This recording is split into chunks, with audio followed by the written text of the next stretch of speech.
Hi, I'm Charlene Collins Freeman. Welcome to my watercolor tutorial on mixing greens. Of all the hues that we mix, greens seem to be the most problematic. Often green mixes are too garish and unnatural looking, or on the other hand, they might look really flat. I hope this tutorial helps you understand how to create green mixes that really work for you. Let's start off with the supplies I used. These color exercises are done in my Stillman & Byrne Zeta Series sketchbook. This sketchbook has heavyweight hot press watercolor paper. I used a pencil and eraser, and my watercolor brush is a black gold 311 size 2. This brush is a round. A lot of people prefer doing their swatches with flat brushes, so really I recommend using whichever brush you prefer. All my paints are Daniel Smith watercolor paints. I used a light green, which is green gold, a medium green, which is sap green, and a dark green, which is undersea green. Those are the bases of my 3 color wheels. Each wheel is based on one of those greens in the center and then mixed to Hansa Yellow Light, New Gamboge, Quinacridone Gold, and Yellow Ochre for my yellow greens. My reds are transparent Pyrrol Orange, Alizarin Crimson, and burnt Sienna for the earthier greens. And then I mixed each green with French Ultramarine Blue, Phthalo Blue Green shade, Prussian Blue, Manganese Blue hue, and Indigo to create darker and cooler greens. To lay out my color wheel, I created a center dot for each of the 3 greens.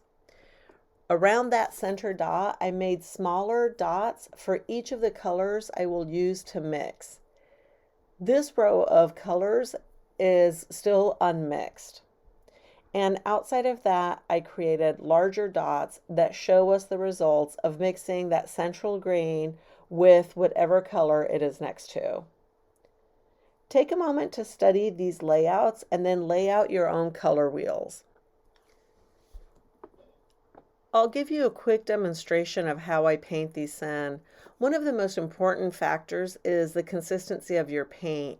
You don't want to create your color wheels with really watery or really thick paint because that'll give you a skewed view of what your mixes will do. Use too much water and you'll get faded versions of your color mixes. If you paint too thickly, on the other hand, everything will look rather dark and have a sticky texture to it. Try to create paint puddles that have a milky consistency, not too watery, not too thick. I start off by painting the central green color of each color wheel. So the top one that you see here is green gold, and that will be the green I use for all the mixes in that color wheel. Right underneath it is my color wheel for sap green. Next, I want to fill in the second wheel of colors. These are unmixed, so Hansa Yellow Light right out of the well.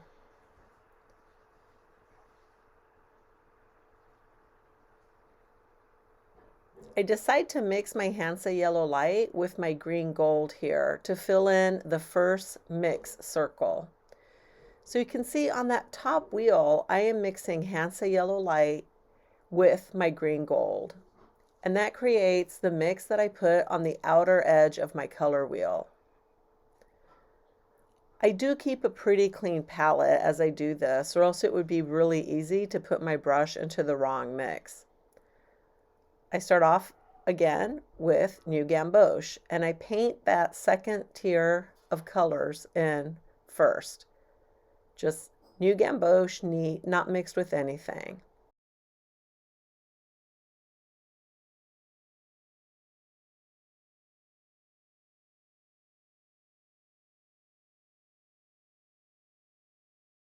And since I already have that little dab of New Gamboge on my palette, I go ahead and mix it with green gold. And with this mix, I'll paint the circle that is right above my New Gamboge. I work my way around the entire color wheel this way.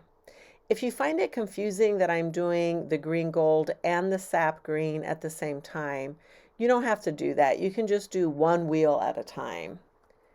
Just be sure that you clean off your little mixes so that you're not inadvertently putting your brush into the wrong mix. And here I'm picking up Quinacridone Gold. I paint it unmixed first.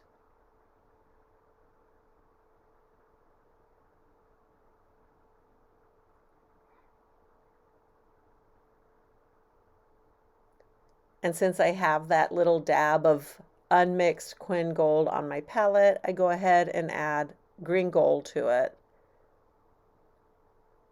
and paint in one more circle on my green gold wheel.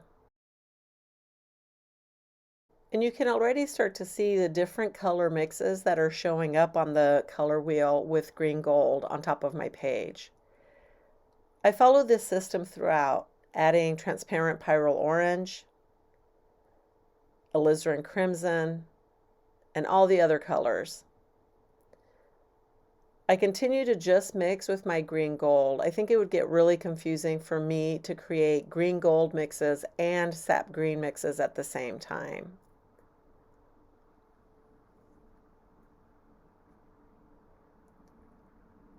I find these color wheels really helpful as they really help you see what color green you should use as a base. And you don't even need to use the three that I prefer. I really love these three green colors. My green gold I always use for my lighter, brighter greens. Sap green is just a great basic green. And undersea green, which I will do towards the end of this video, is a lovely granulating dark green. These color wheels help you understand both which base of green you should use and then what other colors you might want to mix with it to get the variety of greens you need and to get color harmony. And here I'm doing the undersea green, same exact process. Approaching your color mixes with these sorts of organized color wheels really helps you get a handle on your mixing.